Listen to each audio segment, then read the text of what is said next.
Mesdames et messieurs, bonsoir ou bonjour selon le moment où vous nous recevez. Bienvenue au cœur de l'Assemblée nationale.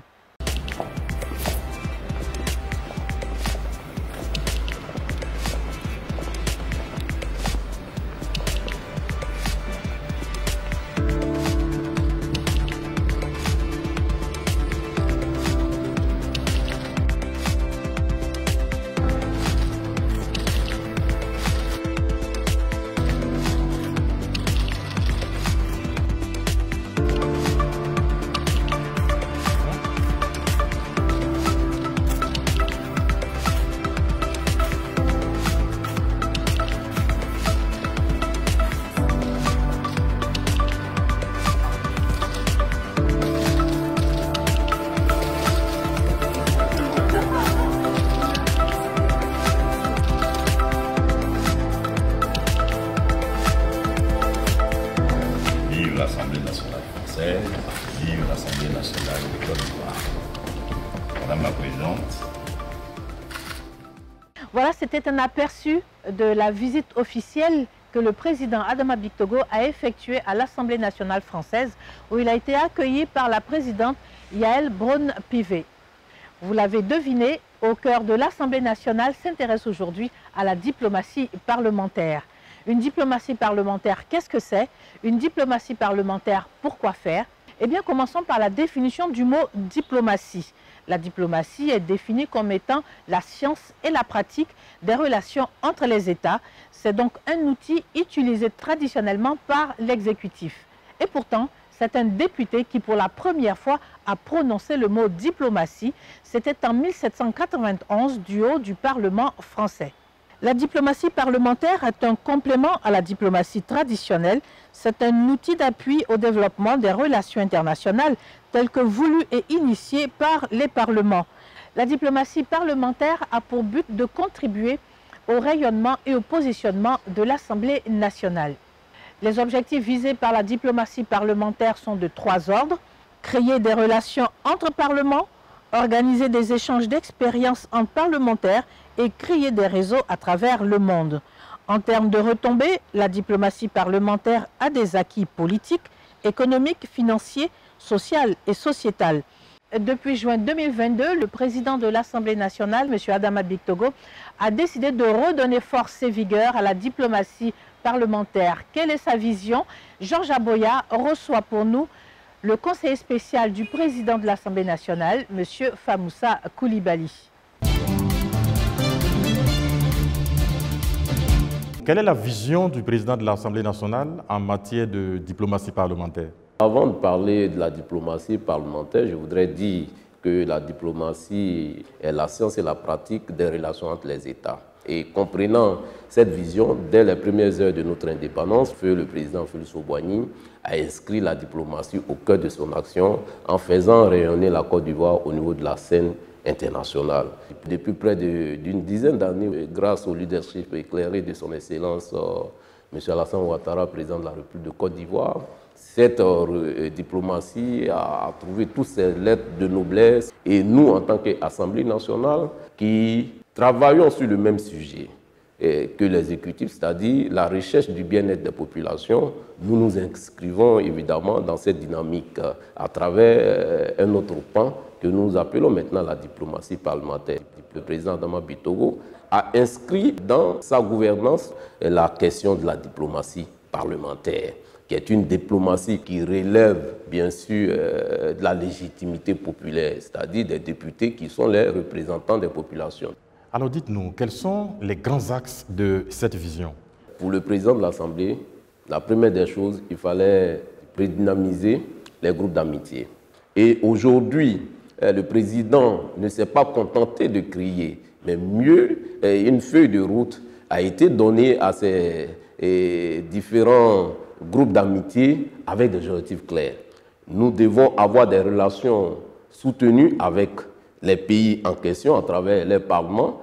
Donc, il doit y avoir des activités et des échanges d'expériences entre nous et les parlements parce qu'aujourd'hui, la Côte d'Ivoire, à travers l'élection du président de l'Assemblée nationale, le président Adama Bictogo, a eu le mérite d'avoir expérimenté un processus que nous avons appelé ici le consensus et le rassemblement. Et je vous dis que c'est inédit en Afrique de l'Ouest, en Afrique peut-être, pourquoi pas, à travers beaucoup de pays dans le monde. Et aujourd'hui, cette expérience mérite d'être partagée avec beaucoup d'autres parlements frères. Et je vous rappelle que dès que le président a pris fonction, les premières missions qu'il a eu à effectuer se sont inscrites dans ce sens. Il a été dans le mois de juin au niveau du Maroc, dans le cadre de la 28e Assemblée régionale de l'Assemblée de la francophonie. Et également, il a été à Kigali pour la 47e session de la même entité. Il a été invité spécial du président sortant de l'Assemblée nationale sénégalaise, le président Moustapha Niasse, lors de la session unique de clôture, pour venir partager l'expérience ivoirienne en matière de consensus. Tous les États veulent que nous venons partager notre expérience et le président de l'Assemblée le fait de si fort belle manière, avec à chaque mission les différents présidents des groupes parlementaires que nous avons ici, et que ce soit le PPACI, que ce soit l'UDPCI, que ce soit le PDCI et le RADP, démontrer que nous pouvons avoir des divergences de points de vue sur un certain nombre de questions, mais ce qui nous unit est plus fort que tout, c'est la Côte d'Ivoire, c'est le pays, c'est le bien-être des Ivoiriens. L'intérêt général doit être au cœur de tout. Donc c'est vraiment une source de véritable richesse. Donc pour dire que non seulement il y a une vision, mais il y a des actes pour soutenir cette vision-là. Alors, monsieur le conseiller spécial, dites-nous, quelles sont les priorités de cette diplomatie parlementaire? Mais les priorités, c'est non seulement faire connaître les potentialités de la Côte d'Ivoire et, comme je l'ai dit, partager nos différentes expériences. Autant l'État de Côte d'Ivoire, à travers ses différentes institutions, essaie de mobiliser les partenaires économiques et financiers autour du projet du président de la République, la Côte d'Ivoire solidaire. Nous également, en tant qu'élus du peuple, nous avons aussi un devoir de pouvoir partager tout cela et chercher aussi des investisseurs à venir dans notre pays. Parce que, comme je l'ai dit, que ce soit l'exécutif, que ce soit le législatif, nous travaillons sur un même corpus qui est le peuple de Côte d'Ivoire et ce qui doit prévaloir, c'est l'intérêt général et la recherche permanente du bien-être de ces populations. Merci Aboya, merci au député Famoussa Koulibaly pour vos lumières. L'un des leviers importants de la diplomatie parlementaire, c'est le groupe d'amitié parlementaire. Les groupes d'amitié ont été officiellement présentés et mis en mission. C'était au cours d'une cérémonie solennelle portée par le président de l'Assemblée nationale en personne. Le reportage de Jean-David. Redynamiser la diplomatie parlementaire, c'est le leitmotiv du président de l'Assemblée nationale, M. Adama Bictogo. Dans cette veine, il a organisé la cérémonie de lancement des 49 groupes d'amitié de l'institution en présence du corps diplomatique accrédité en Côte d'Ivoire. C'était le 13 juillet 2022 à la salle des pas perdus de l'Assemblée nationale. Une première dans l'histoire de la Chambre basse du Parlement. À cette occasion, le président de l'Assemblée nationale a procédé à la remise officielle des arrêtés de coopération aux présidents des groupes d'amitié ainsi qu'aux ambassadeurs des pays présents. Le président Adama Bictogo s'est réjoui de l'organisation de cette cérémonie qui magnifie la diplomatie parlementaire, s'inspirant de la longue tradition d'amitié et d'hospitalité de la Côte d'Ivoire. Il en donne les raisons. Les groupes d'amitié parlementaires, comme vous le savez, entrent dans le cadre du renforcement des relations bilatérales développées par les parlements, dont le but est de leur conférer, au-delà de la fonction de législation et de contrôle de l'action gouvernementale, un rôle consultatif dans la recherche de solutions aux problèmes auxquels est confrontée l'humanité. C'est pourquoi mon engagement à œuvrer à un meilleur fonctionnement des groupes d'amitié et des organisations interparlementaires est sans équivoque. C'est l'occasion pour moi de tourner mon regard vers leur Excellence, Mesdames et Messieurs les ambassadeurs, représentants des missions diplomatiques dans notre pays.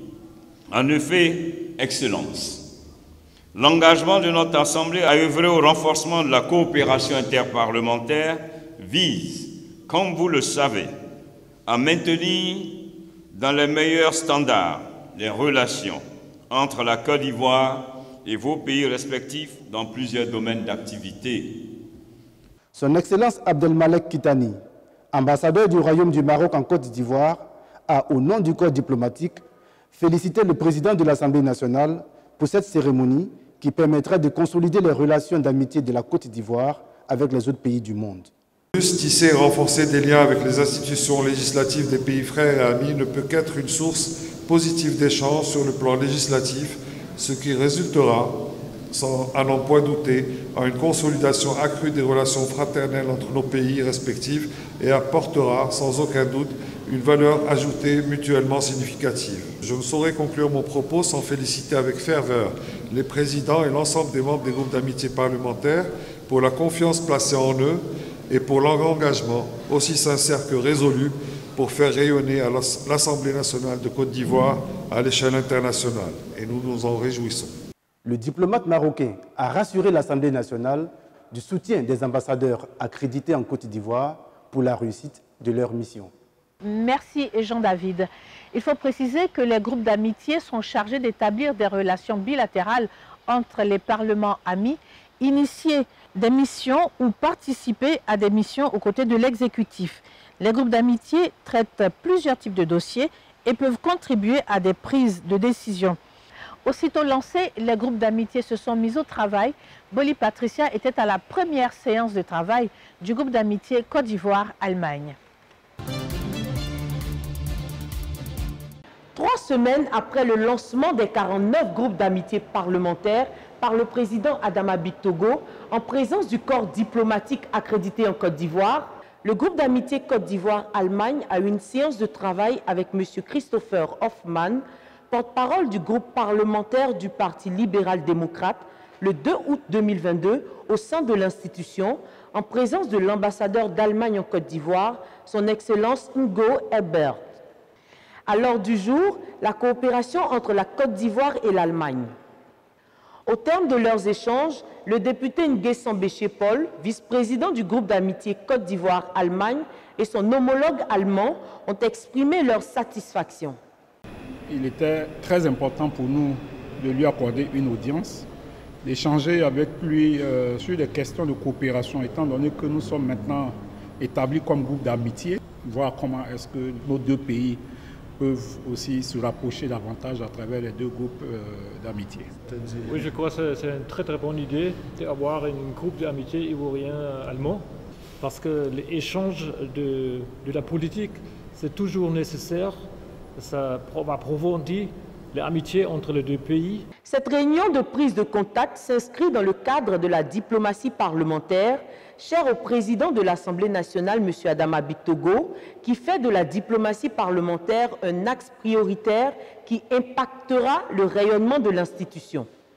Précisons qu'avant la séance de travail, la délégation allemande a effectué une visite guidée pour s'imprégner du fonctionnement et de l'organisation de l'Assemblée nationale de Côte d'Ivoire. Nous restons avec Patricia Boli qui a rencontré la présidente du groupe d'amitié parlementaire Côte d'Ivoire-Rwanda, la députée Touré Nantari. Vous êtes présidente du groupe d'amitié Côte d'Ivoire-Rwanda. Que représente pour vous le groupe d'amitié? Pour moi, le groupe d'amitié représente un regroupement de parlementaires qui a une vocation internationale et qui est créé dans le but de resserrer, de raffermir des liens entre parlementaires. Quelles sont vos perspectives pour le groupe d'amitié que vous présidez? Nos perspectives pour ce groupe d'amitié sont déjà de mettre en place une organisation à partir de thématiques, bien entendu en lien avec les objectifs, donc la vision du président de l'Assemblée nationale de Côte d'Ivoire, son Excellence M. Adama Bictogo. Ensuite, nous entrevoyons des visites d'amitié et de travail avec le Rwanda à l'effet de nous inspirer de leur expérience sur un certain nombre de thématiques, parmi lesquelles nous pouvons citer la lutte contre la corruption. Nous pouvons regarder également la question de la parité homme-femme et enfin toutes les questions liées au civisme. Qui dit civisme dit respect du bien public, respect de l'autorité, respect des institutions. L'Assemblée nationale de Côte d'Ivoire appartient à plusieurs organisations interparlementaires. Avez-vous des attaches avec l'une d'entre elles?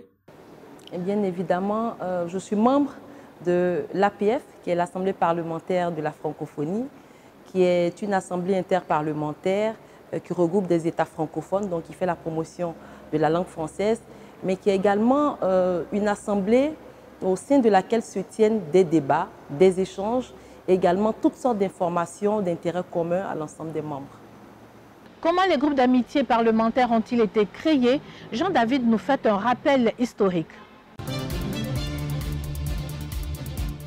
L'histoire des groupes d'amitié s'intègre dans le processus des échanges internationaux des parlements et à certains égards dans les relations entre les États. L'objectif de ces groupes d'amitié est d'accroître la compréhension et la coopération entre les peuples par le biais de leurs représentants. Il faut préciser que ces missions ont évolué avec le temps. En effet, avant les indépendances, soit de 1946 à 1959, les groupes d'amitié se caractérisaient par des rencontres entre les élus de partis ayant la même obédience politique.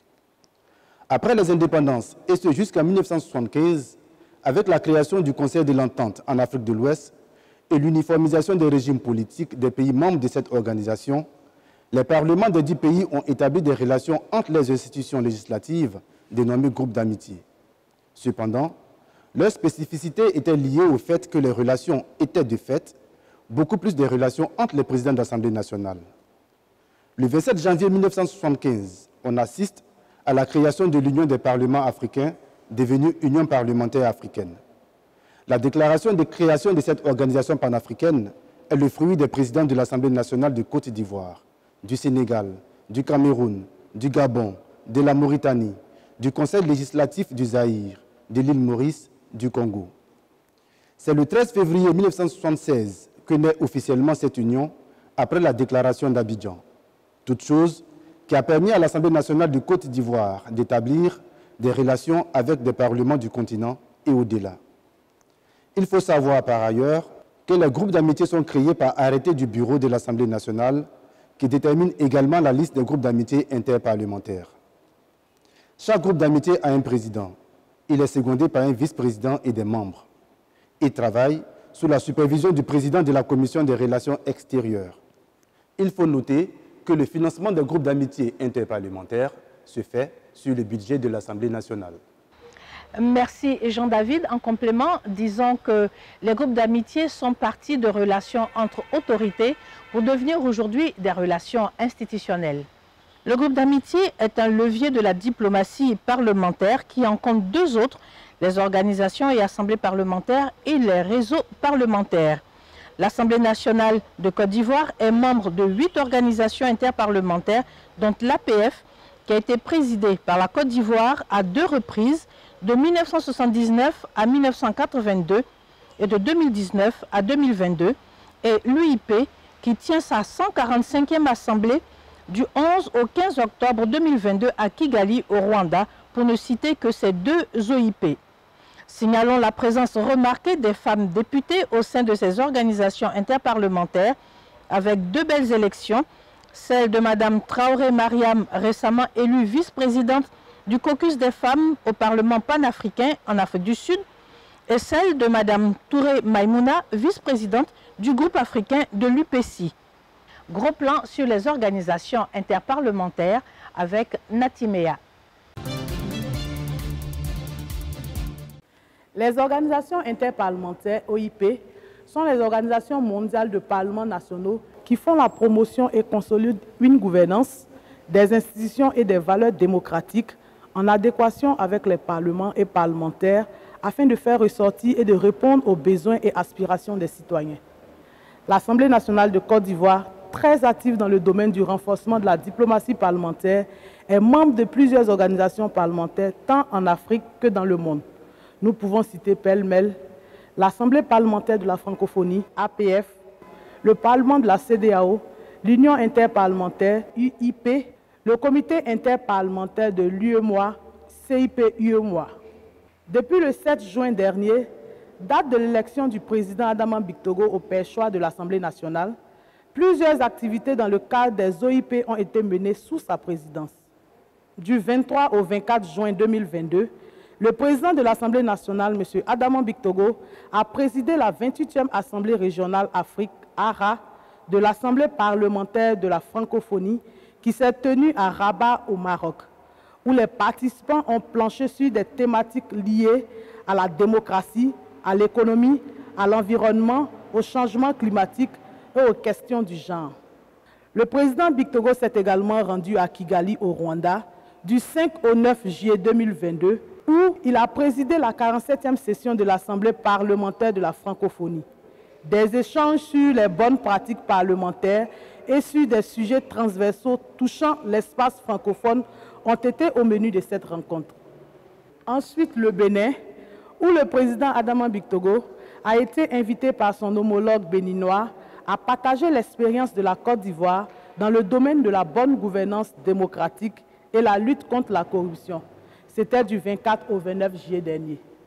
Merci Natimea. Dans cet élément vidéo, nous voyons le président de l'Assemblée nationale très actif et très présent au sein des OIP, ce qui montre un niveau d'implication très élevé de l'Assemblée nationale au sein des organisations interparlementaires. En plus, ici à Abidjan, il a reçu plusieurs ambassadeurs accrédités en Côte d'Ivoire.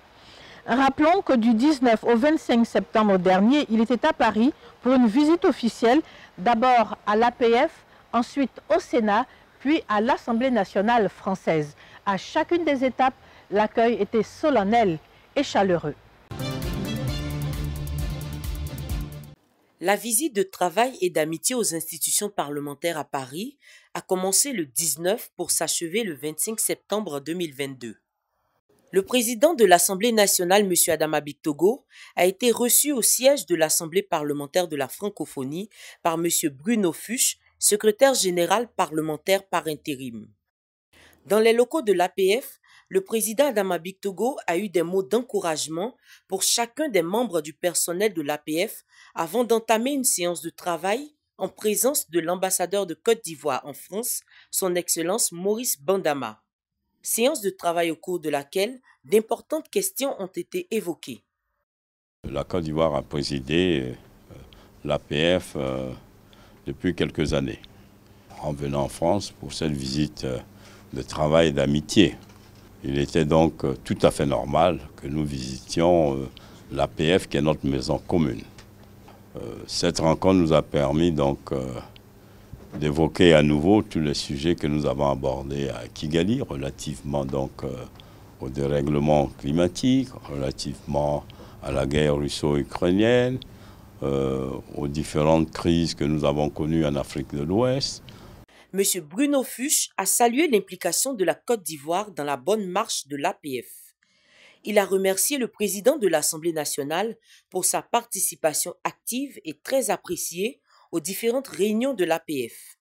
Il a salué sa vision et pris note des recommandations novatrices du président Bictogo pour le fonctionnement de l'institution. La Côte d'Ivoire était un acteur fort, un acteur engagé, un acteur qui pèse dans l'APF. Et la formation de cette délégation en est la preuve.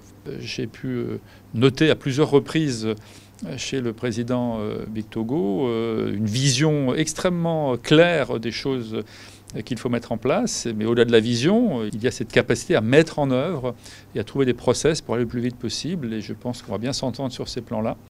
Étape suivante, le Palais du Luxembourg. Accueil chaleureux par le président du Sénat français, M. Gérard Larcher.